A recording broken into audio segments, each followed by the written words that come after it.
आपके घर में अगर कछुआ आप रख रहे हो और वो ज़िंदा है, सो उसे किस दिशा में रखा जाता है? जिंदा कछुआ हमेशा नेचुरल उसके वातावरण में ही उचित माना जाता है। जैसे तालाब है, जंगल है या समुंदर है, उसमें ही कछुआ अच्छा माना जाता है। उसके नेचुरल एनवायरनमेंट से हम उसे निकाल के अपने घर में ला के रखना अनुचित माना जाता है।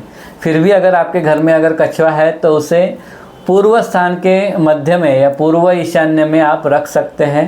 तालाब है घर में या घर के बाहर तालाब आपने बनाया हुआ है, पॉन्ड आपने बनाया हुआ है, तो उसमें आप कछुआ पूर्व से लेके पूर्व ईशान्य तक आप उसे रख सकते हैं।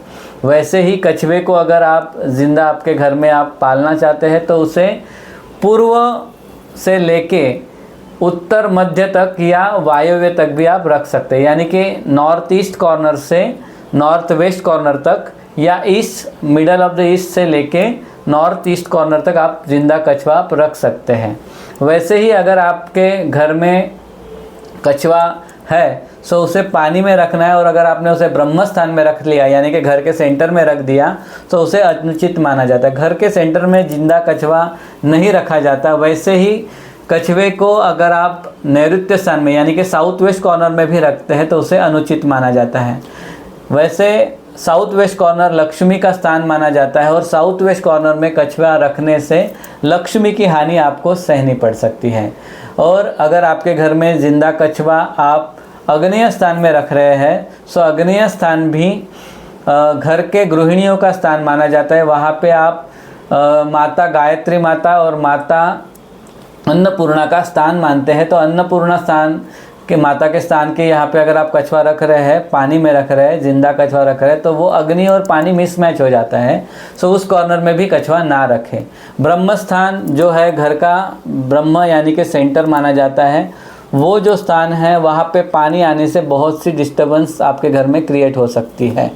सो इस प्रकार से आप कछुए को आपके घर में रख सकते हैं। एक्चुअली कछुआ जो है वो विष्णु का कूर्म अवतार प्रतीक माना जाता है। कूर्म अवतार यानी कि क्या, विष्णु ने क्या किया था कि सारे संसार की जो स्थिति है वो उस प्रकार जब भी समुद्र मंथन से उनको अमरत्व प्राप्त होना था तभी उस समय उन्होंने ब्रह्म स्थान ले लिया था। और कछुआ जो है वो योग मुद्रा में होता है, अपने सारे अवयवों को एकत्रित करके कंट्रोल कर सकता है। और उन्होंने पहाड़ को अपने पीठ के ऊपर ले लिया था और लक्ष्मी प्राप्ति जब हुई समुद्र मंथन में, सो वो लक्ष्मी प्राप्ति कूर्म अवतार यानी कि विष्णु को प्राप्त हुई।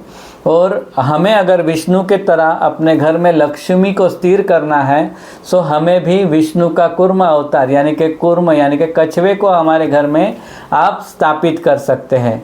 जिंदा कछुआ रखने से बेटर है कि आप मेटल में आप कछुआ आप घर में रख सकते हैं। मेटल में यानी कि पीतल के, चांदी का कछुआ आप रख सकते हैं, पीतल का कछुआ आप रख सकते हैं, क्रिस्टल का भी कछुआ आप रख सकते हैं, कांच का बनाया हुआ कछुआ भी आप घर में रख सकते हैं।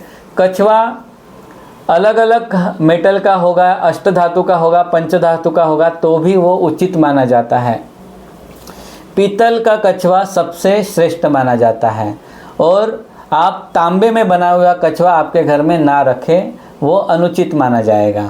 इसी प्रकार से कछुए को आपके घर में स्थान दीजिए और अपने घर में यश कीर्ति, लक्ष्मी का वैभव और स्थिरता, ये सारी चीज़ों को धीरे धीरे बढ़ते हुए महसूस कीजिए। धन्यवाद।